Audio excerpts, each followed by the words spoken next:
Hello everyone! Welcome back to my channel, Tax Tutorials for MSME. Ang ituturo ko sa inyo ngayon ay kung paano mag-file ng quarterly remittance of withholding taxes. BIR Form 1601EQ for the second quarter 2025. Ang covered na month ay April, May, and June. Noong month ng April, ang ating remittance ng withholding tax ay through BIR Form 0619E. So, ito yung form ko na 0619E tax remittance, 1,250 for the month of May. Ang aking remittance ay 1,250 through BIR Form 0619E.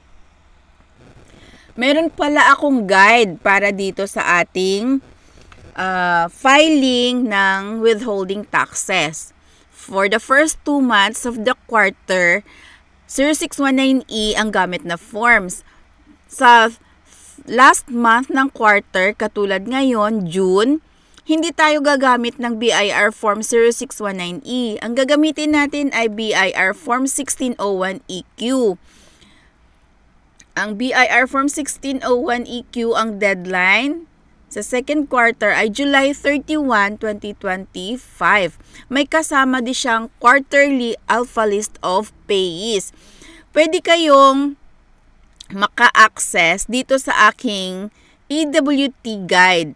Ilalagay ko ito sa aking video description. Pwede nyong i-click ang tutorial videos para mag-guide kayo kung paano gagawin ang quarterly alpha list of payees.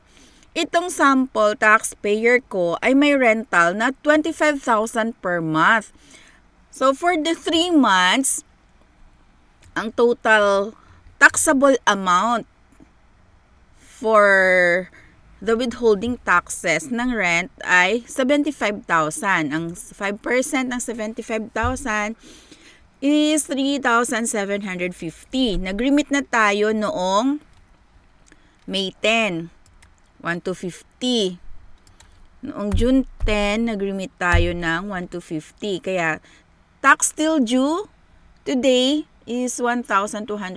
Today kasi, ngayon ay July 31, ang aking recording date.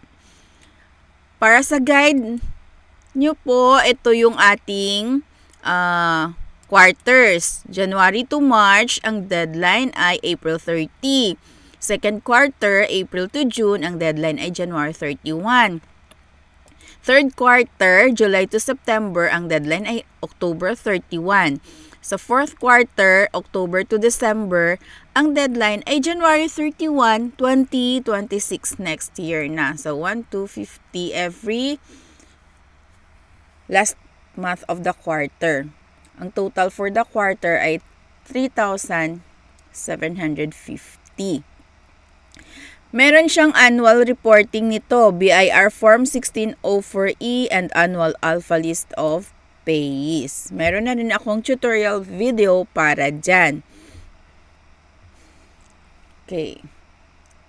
Kung meron na kayong EBIR Forms Package version 7.9.5.0, encode lang ang inyong taxpayer identification number.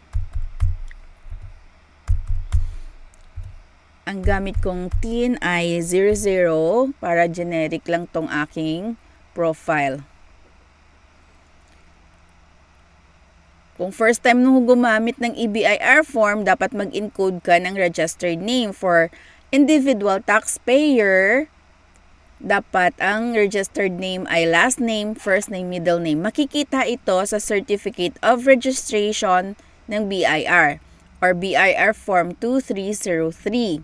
Registered address, zip code, telephone number, and email address. Ang email address dapat active at nabubuksan siya kasi dito matatanggap ang tax return receipt confirmation na proof of online filing. Dito tayo sa list of forms. Select 1601EQ Quarterly Remittance Return of Creditable Income Taxes Withheld Expanded. Then, click Fill Up. Click OK.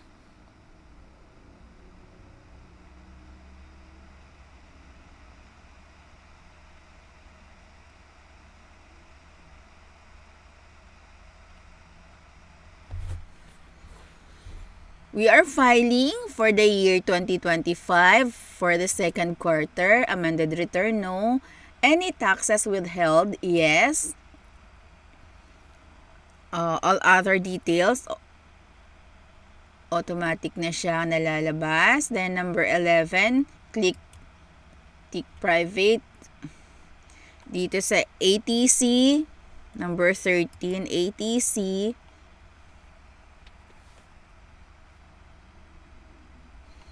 WI 100 for the rentals, individual.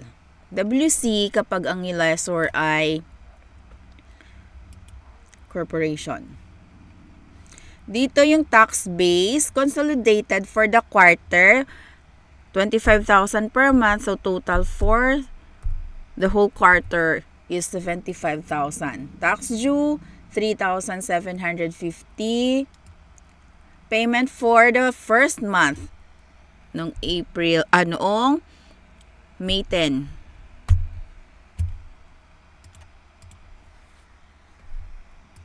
$1,250. Second month, 1,250. So, ang tax due na lang, 1,250, payable on July 31, 2025. Then, click Save.